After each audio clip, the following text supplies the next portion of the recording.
Hello friends, ఈ మునక్కాడ నిల్వ పచ్చడి ఎలా చేసానో చూపిస్తాను.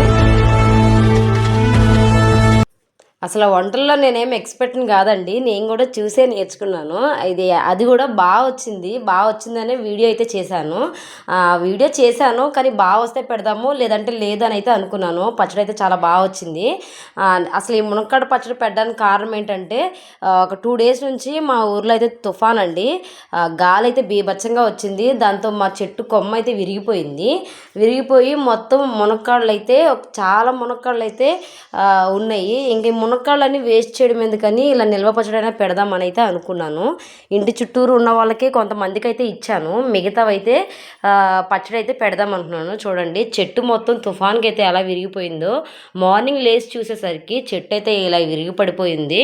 ఇంకా ఈ పచ్చడిలోకి మన చెట్టు కరివేపాకే తీసుకుందామని అయితే అనుకున్నాను. మామూలుగా కొన్నదైతే కొంచెం పాటైతే వేస్తాము, మన చెట్టుది కదా, అందుకని ఇంకా ఎక్కువ క్వాంటిటీలో అయితేనే వేసాను. ఫస్ట్ అయితే మునక్కాడలు మొత్తం ఇలా కోసుకొని బాగా వాష్ చేసుకున్నానండి.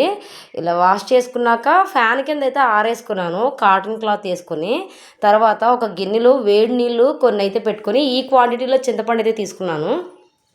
అలాగే జీలకర్ర, ఆవాలు, పచ్చడి మొత్తం ఈ స్పూన్తోనే క్వాంటిటీ అయితే చూపిస్తున్నాను చూడండి.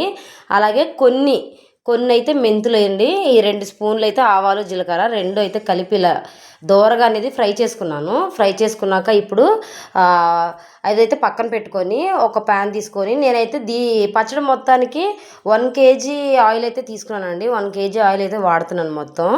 ఇలా మునక్కాడలు కొన్నిగా వేసి ఫ్రై అయితే చేసుకున్నాను. మరి డీప్ ఫ్రై అయితే చేసేయకూడదండి, ఎందుకంటే పచ్చడిలో ఇది బాగా ఊరాక మునక్కాడలు అనేది దేనికది విచ్చుకుపోతుంది అనమాట.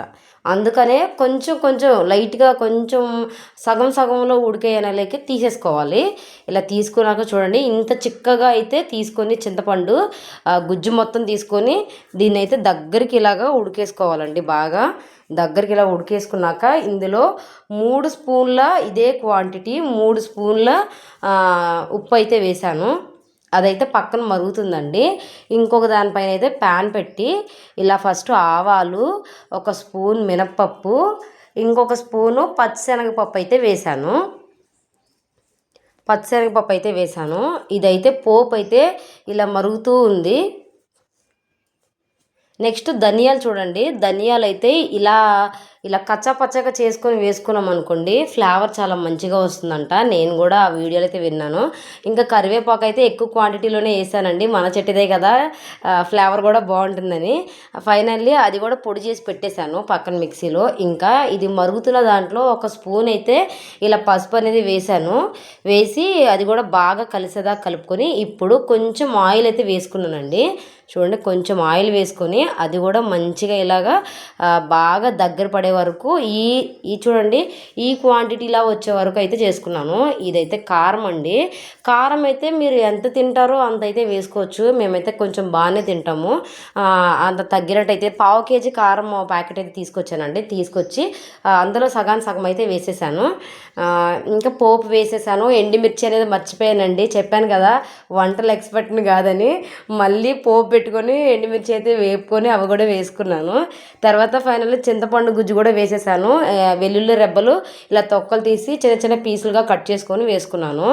నెక్స్ట్ మనము రెడీ చేసుకున్నాం కదండి, ఆవాలు, మెంతులు పౌడర్, జీలకర్ర, అది కూడా వేసి బాగా పూర్తిగా అయితే కలిపేశాను. చాలా వచ్చిందండి. లాస్ట్ మిగిలిన దాంట్లో కొంచెం అన్నం వేసుకొని కలుపుకొని తిన్నాము. ఎలా వస్తుందేమో అనుకున్నాము, కానీ ఊరితే ఇంకా బాగుంటుంది. మీకు నచ్చితే లైక్ చేయండి ఫ్రెండ్స్.